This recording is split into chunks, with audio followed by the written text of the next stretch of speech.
Well, I bring you greetings from the Sierra Pacific Synod, and as is fit for Epiphany, have come a very long way with the point of telling you you already have the best gift among you. People, I think actually the most often heard thing I've heard from you all since being with you is, really, you would come here? With the idea, knowing the expense it takes to fly so far and come here and speak to you, but what if I told you it was worth it to get to hear you? So often the people that I work with are told that they're not worth listening to. They can't afford their own pastor, and in our current model of church, we haven't figured out yet how to let pastors live beyond the poverty they're serving when they are ministering to those communities. I remind you of that because in this economy, those of you who have been misled to believe that your check is less important than showing up know that your check cashes regardless of your attitude.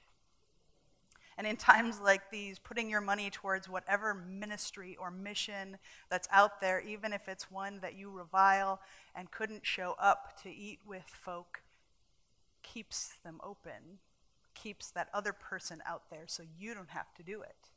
And if the only reason you give to programs like mine is to make sure that they don't knock on your church door and interrupt your worship service, I'm okay with that. Perhaps this is because I have come through the church in a different way. Not so different in my origins. I grew up in South Dakota, where even the Catholics are Lutheran. Lutheranism comes out of how I breathe and how I move and how I have my being, and I've spent my time in the Lutheran church as an extraordinary pastor on a search to become ordinary. The reason that this has happened is despite believing deeply that it's true that I am saved of all of the wretched thoughts and deeds and things that I could have done in the world, despite growing up so culturally Lutheran that I like cooking lefse and have special equipment for it.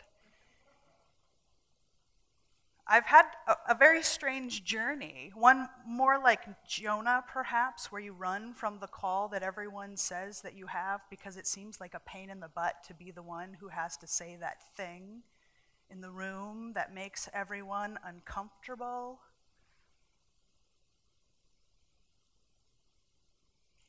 It's uncomfortable, right? I'm okay with the awkward silence. As I came out in South Dakota, it became a problem for the ministry that everyone else had been always saying that I should do. And people thought, boy, Megan, it must be really, really difficult to be a part of a church that doesn't recognize your call, that has kind of pushed you to the side. You know, we say that we're dying, and all of these people are coming to church even when they might not be liked. And what weird evangelism that we have, that we think it's spending time to get other people to show up instead of doing worship for those who did. You must have so much resentment and bitterness about this process and how it's worked. And I have to tell you, maybe it's just because the work I do with the homeless in San Francisco, that when someone's mad at you, you get things done. Literally in San Francisco, the way they decide who gets put into housing, who gets social work care, who gets the services that are way too few for how many homeless people they are, is through a tally system. And the more people who call in your neighborhood to tell the police they're mad about the homeless, your neighborhood gets the services for that month. So the more people who hate me, the better I am at my job. I think Martin Luther maybe worked a similar way. It's a strange thing, though, because you could spend your whole life being bitter and sad and angry and saying, look at me! I'm the diversity of the mostly white church trying not to be as white. I could say, look at me, there's so many of us and we're coming and we're excited to serve. And that's not really the space that I'm in. I'm actually an introvert in a publicly extroverted job where you have to be big and exciting and fancy to pay the bills, literally my bills, to get people to pay attention to the work you're doing with the homeless. And there is nothing I wanted less than the attention that came with that. So I was ordained outside of the rules of the contemporary church through a system of really geeky Lutherans who found an older set of rules we could follow.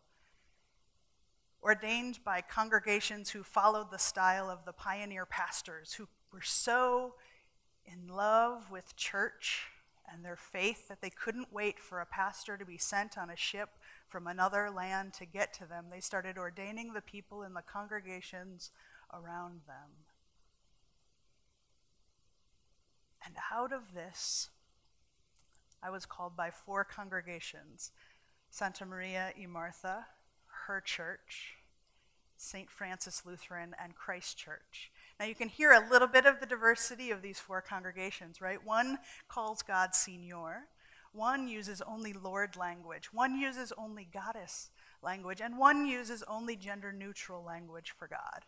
It gives me great ability to tap dance around the theology that I find on the streets, and also assurance that someone's going to be really mad at me no matter what I say.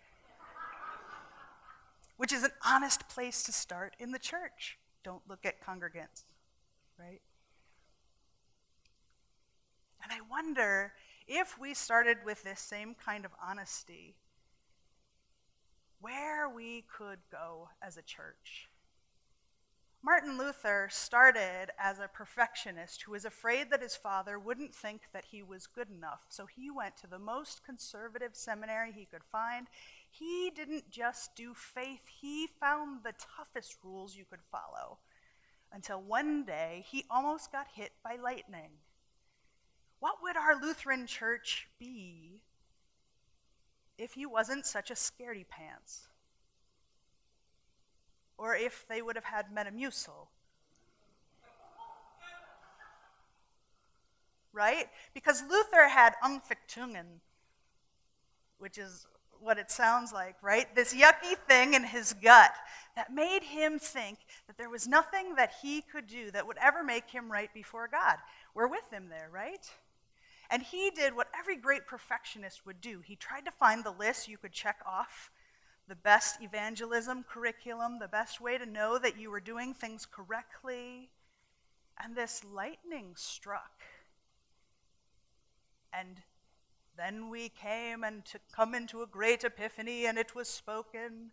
We didn't have to take our lives so seriously. We didn't have to have right answers to questions. We didn't have to know all the perfect ways to be a pastor or the church council president or anything. We could be fully ourselves. We could sin. We could even like it. And there was nothing we could do that would ever separate us from the love of God. Right? And everyone rejoiced, for church was perfect henceforth. We've never gotten it right. We've never figured it out.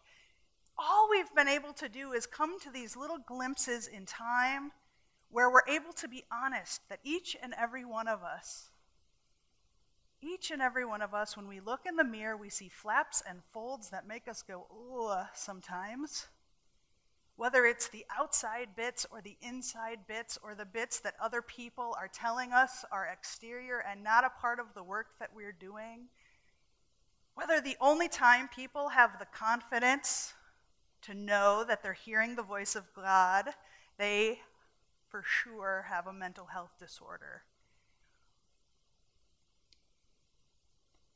And so what is it that we do with the fact that when we're truly honest, we're going to screw it up? And what do we do with that? What I've done, and what many of the gay and lesbian, bisexual, and transgender pastor does, is we have become superhero pastors, right? We truly embodied the word extraordinary, and we had to take that line, live a life beyond reproach that all pastors are called to, and do it in the extreme, right? You say that I'm not a pastor? Well, guess what? I'm going to feed more people. I'm going to clothe more naked people. I'm going to check off everything it says in Matthew 25 about where you find Jesus, and that's where I'm going to be. I'm going to build community gardens. I'm going to get people prescription glasses. I'm going to do so much stuff that you can't help but notice. And it worked. At the 2009 assembly, when Lutherans were voting whether or not gay and lesbian pastors could exist, I went there on street retreat, and I spent the entire assembly sleeping on the streets because I thought, how ridiculous. We exist, right? We're here. And as the economy is changing, the one thing we truly know how to do as Lutherans, which is care for the poor, is being completely ignored. And so I went with kind of this, aha, I will show you attitude. And the moment that changed me was when Irma Wolf, a pastor who lived about 15 minutes from where I had grown up, came to me. She was the president of Word Alone, the organization that had fought as hard as I had, as I had been fighting for gay and lesbian pastors to be allowed into the church. She had fought to make sure we couldn't be in the church. And as she came to me, my stomach kind of umfektungend. And she said, Megan, I've been reading your blogs. And if everyone in the Lutheran church was doing the ministry you're doing, we'd be headed in the right direction. You want to pray before this vote? She gave me this huge hug, and we both prayed for opposite outcomes in the same vote. And we loved each other. The ELCA heard this story and thought it was a great model of how you could live together as Lutherans. And Irma and I were made the first contributing writers to their Living Lutheran blog about how to live together. And so you can read our reflections in the same diverse space. Out of this spirit, we've done something called Bible Study That Doesn't Suck, which you can get on your mobile phone or going online to our blogs. The secret of Bible Study That Doesn't Suck is not that I'm doing anything revolutionary or that it's fantastic. It's that I learned that in my being honest about the ways my body's different, the way I love different, and being able to be myself in all of its forms is the grace that some people are looking for. Just the title, Bible Study That Doesn't Suck, makes people give you a second chance to cure their bad impression. And because I know that Paul was probably a lot more like Irma Wolf than me in my theology, right? Paul, there's no letter in our Bible anywhere that is a letter from the people of Corinth saying, Dear Paul, we'd love to know what you think about what we're up to. Right? It's undesired advice from a very opinionated guy who wrote in a time where you could love each other through your bad first impression. Right? They knew to read to the end of the letter, where the good part is that no matter what you do, nothing can ever screw it up, even if you like it. Part. And they could live together with all the 24 chapters before that. So what do you need to do? Download the blog, write a check. Didn't you hear that? No.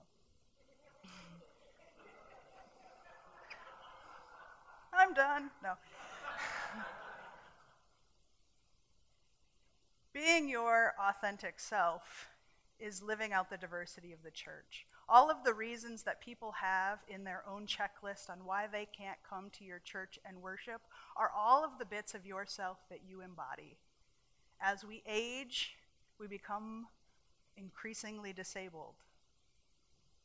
As we reach out and our families expand, we become multicultural. As we are honest about the addictions and afflictions in our family, we see the addictions and afflictions that are ravaging our communities that we want to step up for. And trust me, you are going to be the one who talks yourself out of mission, not your neighbors. Because you see those flaps and those folds in the mirror. You know why it's not going to work, why it's not going to take any of your resources that you want to keep for yourselves, why it's not going to grow the space, how someone might spill coffee on the carpet you just spent 5 years arguing about. But we're a church worth dying for.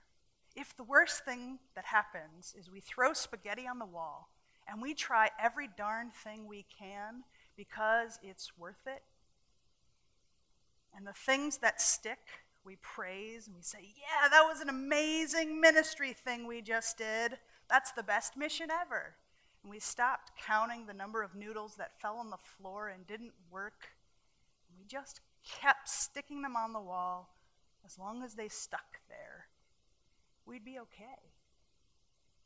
And if we go out and we die, we knew we had something worth dying for. I had a very bad attitude one day, and I saw that St. Paul's Lutheran Church had burned down at the corner of Eddy and Goff in San Francisco. Big empty pit, full of all of the rubble that had been there for decades. And I was angry that there were all these dead congregations in San Francisco. Why should my congregation be the largest? Because I represent the homeless, right? And I had this idea that I would take pews from other churches because we can't fill them. 40 is the highest most congregations get in San Francisco. And I'd make them into raised beds and grow plants. And I'd call it the Living Church. And that was going to be my poem, right? No one wanted to give us our pews. They don't want to see them rot. But instead, we grew about 5.5 tons of produce that we gave away for free. My bad attitude proved that the distance between us and feeding everyone is a bunch of hard work. So find the way your bad attitude compels you to do good. Find the ways your being vulnerable creates the church that we are. And don't talk yourself out of everything.